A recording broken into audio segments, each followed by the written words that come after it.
Hi guys, welcome back to Holes. I hope you're liking it. It's starting to get good and interesting. One thing I like about this book is that it has nice short chapters. So we're reading 4 chapters again today, but they're all short. Starting on chapter 13.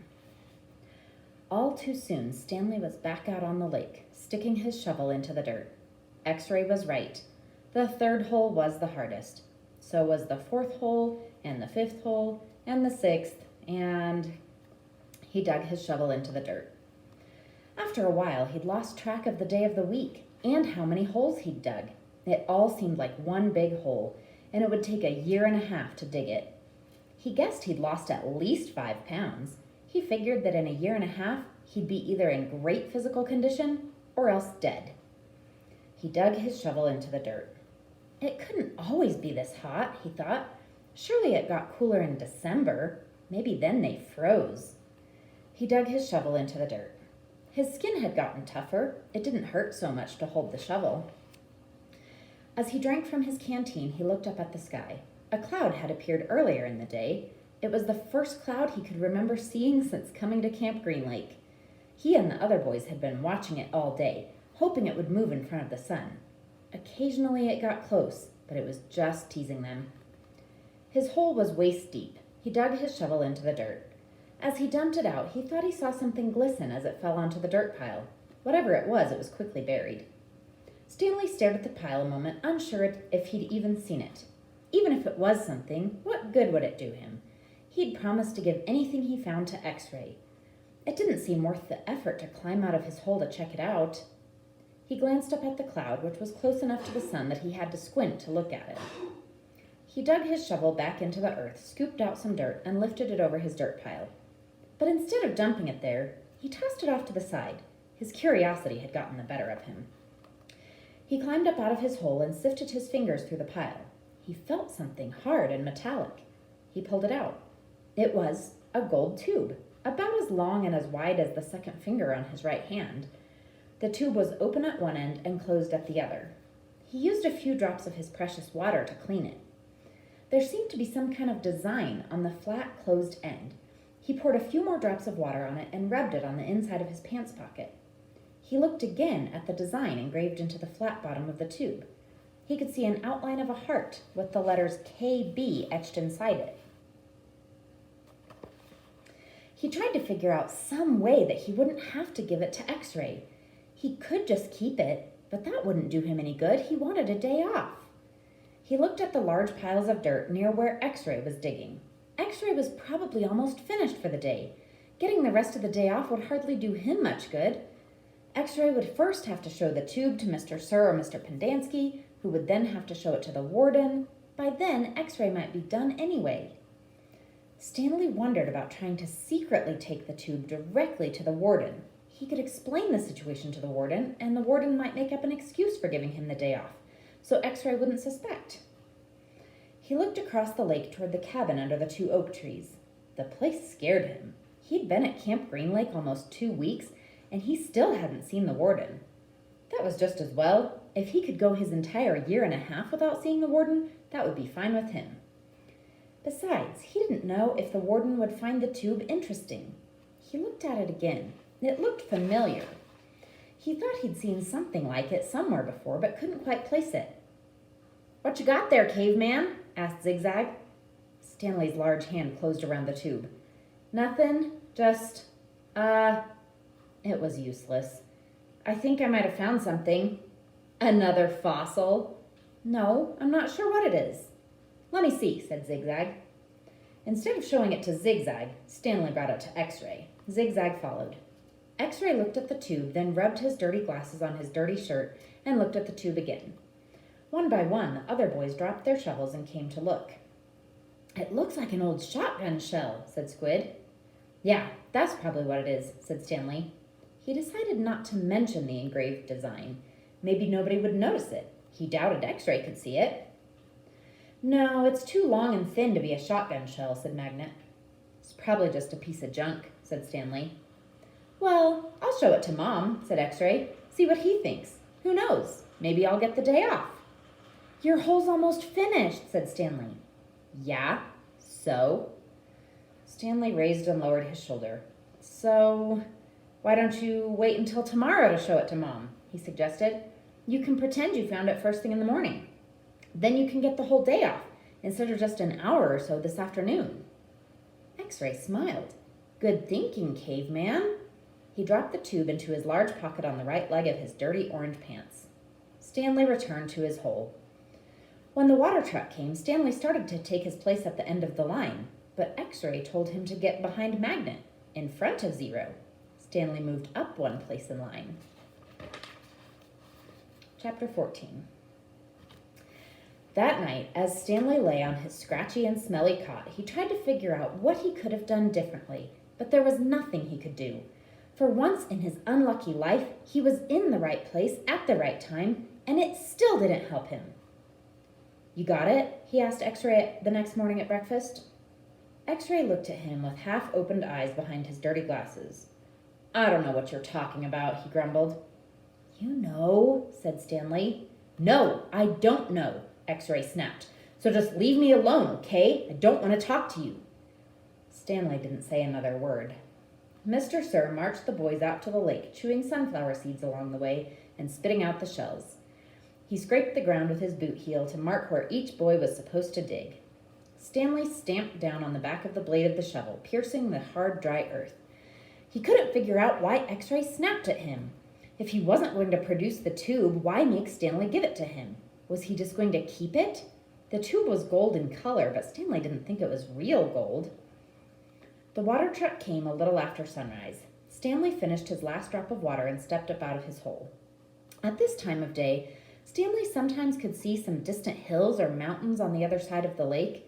They were only visible for a short while and would soon disappear behind the haze of heat and dirt. The truck stopped and the dust cloud drifted past it. X-Ray took his place at the front of the line. Mr. Pendanski filled his canteen. Thanks, Mom, X-Ray said. He didn't mention the tube. Mr. Pendanski filled all the canteens, then climbed back into the cab of the pickup. He still had to bring water to Group E. Stanley could see them digging about 200 yards away. Mr. Pendanski! X-Ray shouted from his hole. Wait! Mr. Pendanski! I think I might have found something.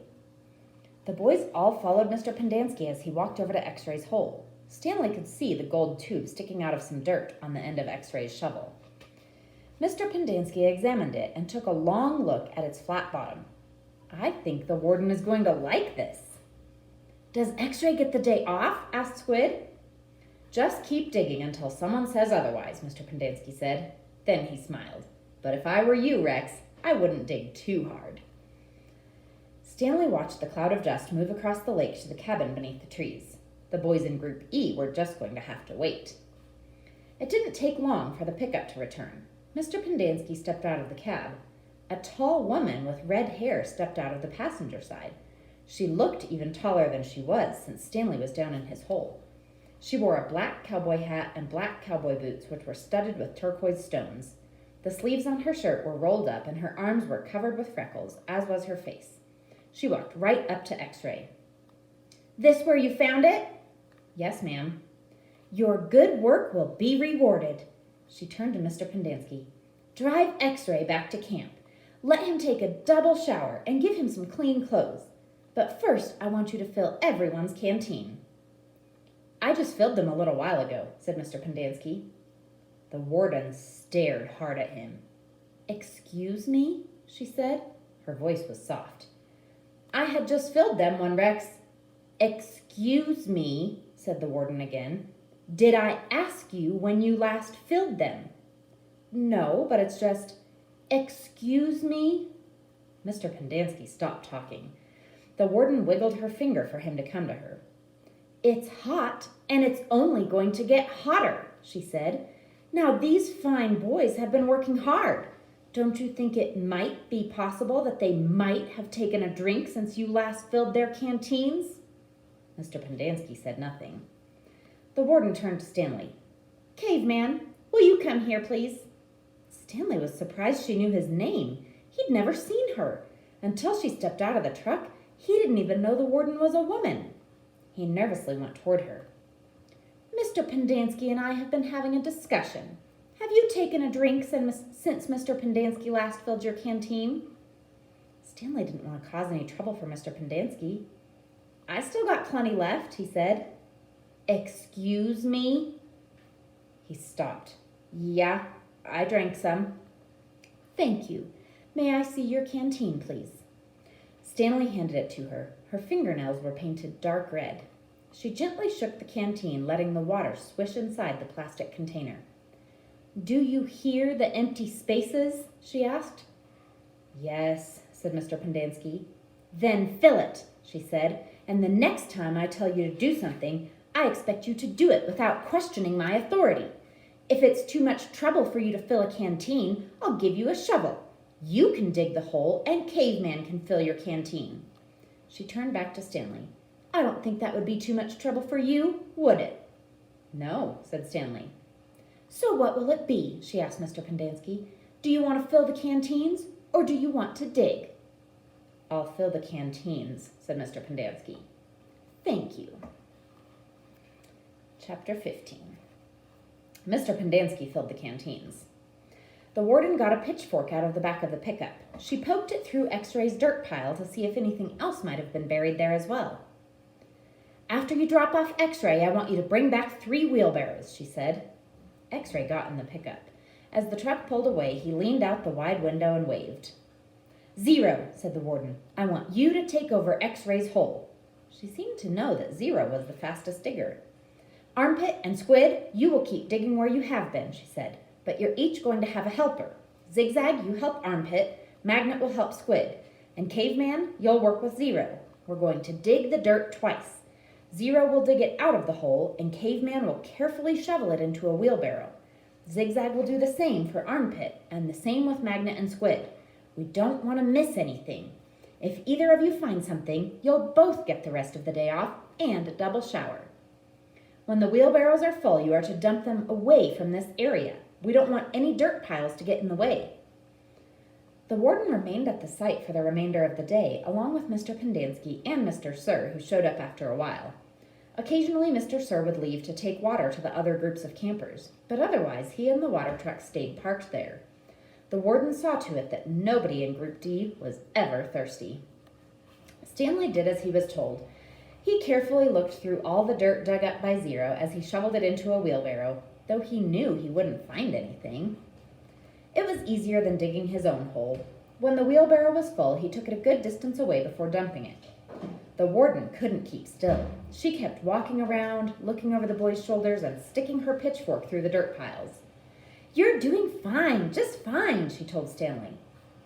After a while, she told the boys to switch places so that Stanley, Zigzag, and Magnet dug the holes, and 0, Armpit, and Squid shoveled the excavated dirt into the wheelbarrows.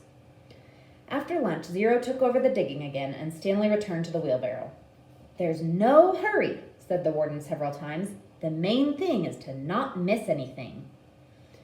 The boys dug until each hole was well over 6 feet deep and wide. Still, it was easier for 2 boys to dig a 6-foot hole than it was for 1 boy to dig a 5-foot hole.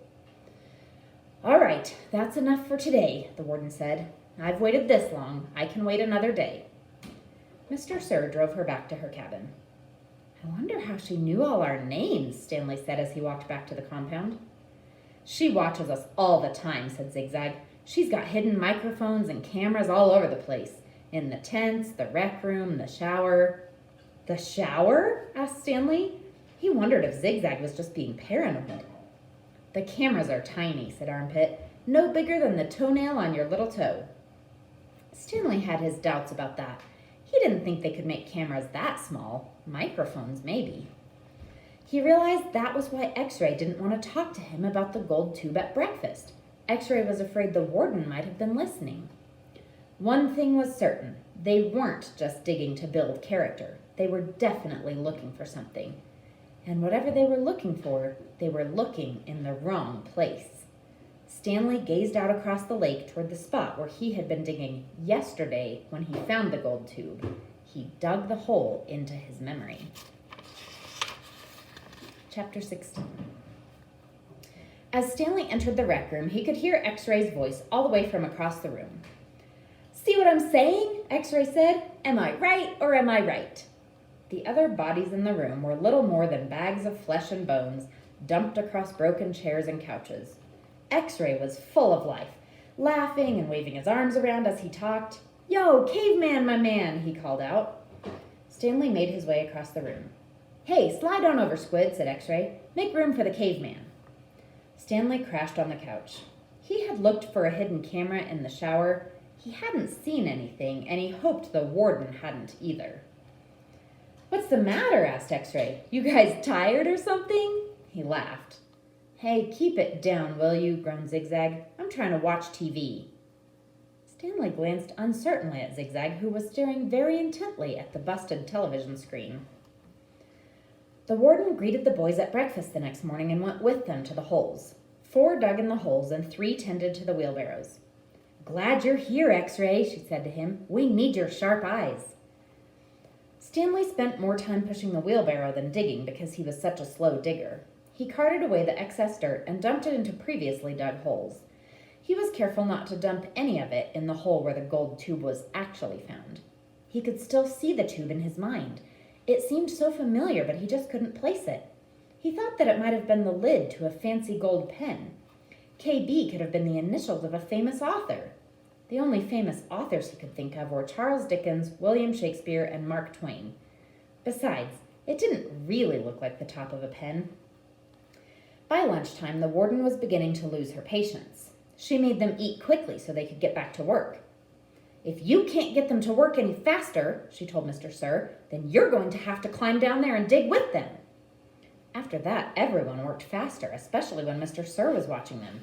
Stanley practically ran when he pushed the wheelbarrow. Mr. Sir reminded them that they weren't Girl Scouts. They didn't quit digging until after every other group had finished. Later, as Stanley sat sprawled across an understuffed chair, he tried to think of a way to tell the warden where the tube was really found, without getting himself or X-Ray into trouble. It didn't seem possible. He even thought about sneaking out at night and digging in that hole by himself. But the last thing he wanted to do after digging all day was to dig at night, too. Besides, the shovels were locked up at night, presumably so they couldn't be used as weapons. Mr. Pendanski entered the rec room. "Stanley," he called as he made his way over to him. "His name's Caveman," said X-Ray. "Stanley," said Mr. Pendanski. "My name's Caveman," said Stanley. "Well, I have a letter here for someone named Stanley Yelnats," said Mr. Pendanski. He turned over an envelope in his hands. "It doesn't say Caveman anywhere." Thanks," Stanley said, taking it. It was from his mother. "Who's it from?" Squid asked. "Your mother?" Stanley put it in the big pocket of his pants. "Aren't you going to read it to us?" asked Armpit. "Give him some space," said X-Ray. "If Caveman doesn't want to read it to us, he doesn't have to. It's probably from his girlfriend." Stanley smiled. He read it later, after the other boys had gone to dinner. "Dear Stanley, it was wonderful to hear from you. Your letter made me feel like one of the other moms who can afford to send their kids to summer camp. I know it's not the same, but I am very proud of you for trying to make the best of a bad situation. Who knows, maybe something good will come of this. Your father thinks he is real close to a breakthrough on his sneaker project. I hope so. The landlord is threatening to evict us because of the odor. I feel sorry for the little old lady who lived in the shoe. It must have smelled awful. Love from both of us." "What's so funny?" Zero asked. It startled him. He thought Zero had gone to dinner with the others. "Nothing, just something my mom wrote." "What'd she say?" Zero asked. "Nothing." "Oh, sorry," said Zero. "Well, see, my dad's trying to invent a way to recycle old sneakers, so the apartment kind of smells bad because he's always cooking these old sneakers. So anyway, in the letter, my mom said she felt sorry for that little old lady who lived in a shoe. You know, because it must have smelled bad in there." Zero stared blankly at him. "You know, the nursery rhyme?" Zero said nothing. "You've heard the nursery rhyme about the little old lady who lived in a shoe?" "No." Stanley was amazed. "How does it go?" asked Zero. "Didn't you ever watch Sesame Street?" Stanley asked. Zero stared blankly. Stanley headed on to dinner. He would have felt pretty silly reciting nursery rhymes at Camp Green Lake.